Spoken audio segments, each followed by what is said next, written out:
salamat mga pinakamamahal kong kababayan. Dala ko dito ngayon ang pagmamahal ng ating dating Pangulong Rodrigo Roa Duterte na nagsilbi sa inyo ng maayos. Dala ko din ang pagmamahal ng bawat Pilipino na hindi natin kasama dito, mga OFWs, mga kapatid nating OFWs. So, sa Lunes, haharap na naman sa atin si Bongbong Marcos. No? Ano ba ang gagawin niya doon sa zona na yan? Sasabihin niya sa atin dapat kung saan na niya tayo dinala doon sa 2 taon na siya ay naging Pangulo at saan niya tayo planong dalhin. So, alam na natin ito. 2 taon na natin siya, 2 taon na siyang nagpakilala sa atin. Sino itong Bongbong Marcos na ito? Unang-una, sinungaling. Lahat ginawa para makuha ang mga boto natin. Ang daming ipinangako, napakaraming ipinangako, napakaraming nilinlang na mga tao. Totoo, mga politiko bolero. Pero ito kakaiba. Sinadya ni Bongbong Marcos na lokohin ang Pilipino para makaakyat ulit sila sa Malacanang, para makapagnakaw ulit sa Pilipino. So sasabihin niya, doon sa 2 taon na siya ay naging president, ano ba ang nangyari sa atin? Ibinigay namin kasi ako ay biniyayaan na maglingkod sa inyo under the leadership of a most beloved president, President Rodrigo Roa Duterte. Napakasarap magsilbi sa taong bayan sa ganyang klaseng Pangulo. So, ganito rin yung, dahil masarap naman na magsilbi ng ganon. Ngayon naman, tinitignan ko itong Pangulo na ito, napakasakit tignan. No? So, ano ba ang nangyari dito sa Pangulo na ito? Nung bumaba si President Rodrigo Roa Duterte, in fact, the only president, no, si President Duterte, na bumaba ng maayos, na hindi kumakapit sa pwesto. Marso pa lang, nag-e-empake na si President Duterte at yan ang katotohanan. No, so, ang ibinigay natin, ang ibinigay ni President Rodrigo Roa Duterte kay President Bongbong Marcos ay isang bansa na tumataginting. The most promising economy according to Moody's in the region.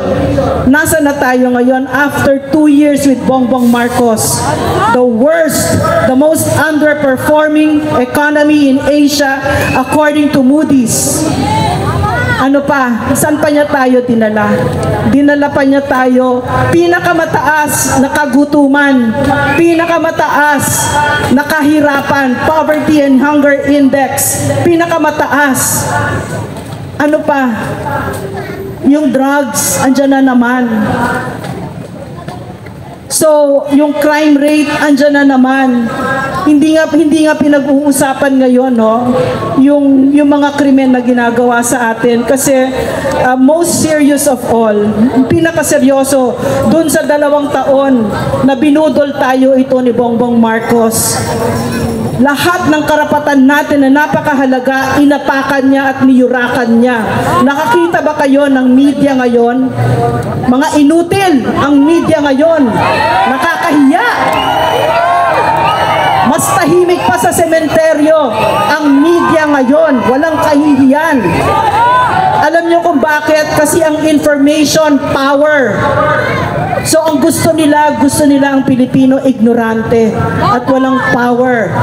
At gusto din nila, kaya pala nila, isa sa una na ginawa nila ay patahimikin ang media kasi pala napakaraming kabulukan na gagawin si Bongbong Marcos. Gagahasain niya ang Pilipinas. No, so, naalala ko din nung bumaba si President Duterte, ang ibinigay niya kay Bongbong Marcos ay isang CPP, NPA, NBF na bagsak na. Ano ang ginawa ni Bongbong Marcos? Bumabalik na naman dahil kay Tambaloslos na nagbigay ng bilyones sa funds ng mga CPP, NPA, NDF party list, nakaka-recover na naman. Ang ibig sabihin nun, yung kalahating siglo na naramdaman natin ang bigat ng kamay ng mga komunistang teroristang ito ay bumabalik na naman. So ano ibig sabihin nito? Talagang wala siyang pakialam sa atin. Ano pa yung nakita natin? Yung kagutuman ngayon, grabe. Pero anong ginagawa nila? Meron ba silang kahihiyan? Party ng party. Concert ng concert. Itong president na ito. Napakarami ng nagugutom at hindi sila nahihiya. 90 billion ng PhilHealth Fund na dapat ay pumunta lamang sa beneficiaries. Yan ang batas.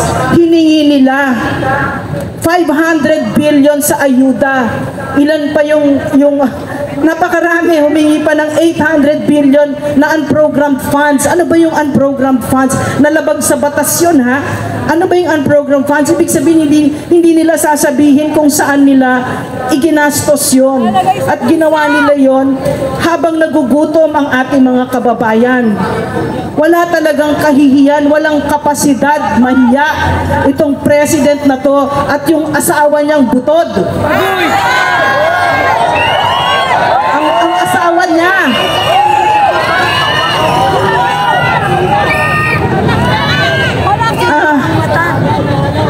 Nakakatawa tong asawa niya, feeling president, na hindi naman natin ibinoto. Napaka-arrogante. Napaka-bastos. Yes. Mababa ang tingin sa mga kawani sa gobyerno. Tinungga yung champagne ng Senate President. At ano ang trato sa mga kasundaluhan natin? Ginalaw kaagad yung kanilang pensyon. At saka kahit sa kapulisan, anong ginawa nila? Si Bongbong Marcos ang nagbigay ng utos na 2 batalyon na mga pulis ay lusubin ang KOJC sa Davao.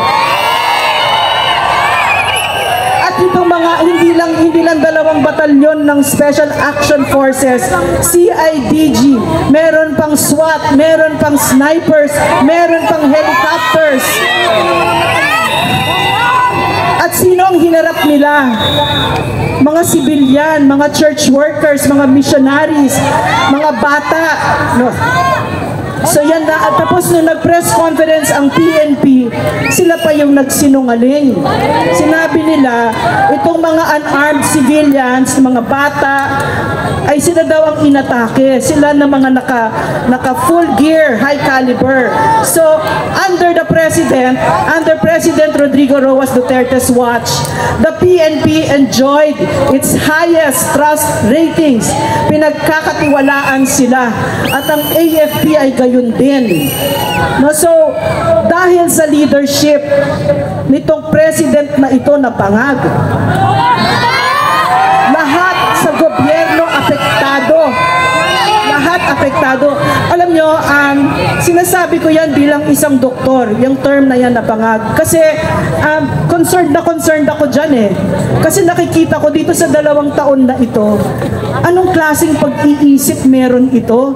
Na in about 12 hours, nagpalit ang regional office ng police sa Davao 4 times. No, hindi pa na-on yung aircon, pinalitan na kaagad after 3 hours. Baliw. Para mga baliw itong mga ito. Hindi lang yun. Ano pa ang ginawa niya? Idinala tayo sa bingit ng gera. Na dati ay friends to all, kaibigan natin lahat. Wala tayong kaaway. Kaibigan natin ang US, ang China, ang Russia, ang Japan. Ngayon, anong ginawa niya? Dinala niya tayo sa bingit ng gera. Ay, at ano bang gera ngayon? Barilan lang? Hindi. Nuclear war. Nuclear weapons. Ang ibig sabihin nito, meron niyang potensyal na i-wipe out ang buong Pilipinas. Yan ang ginawa ni Bongbong Marcos. At para saan? para saan? Hindi siya sumasagot eh. Diba? Hindi siya sumasagot. Ang sabi nila, kasi dati atin siya, pareho yung foreign policy. Nung nabinubudol-budol pa niya tayo, sabi niya, itutuloy lang niya yung foreign policy ni President Duterte, pero hindi niya tinuloy. So bakit? Kasi umupunta siya sa Amerika, at ang sabi sa amin, at tinatanong natin siya, hindi siya sumasagot. Mr.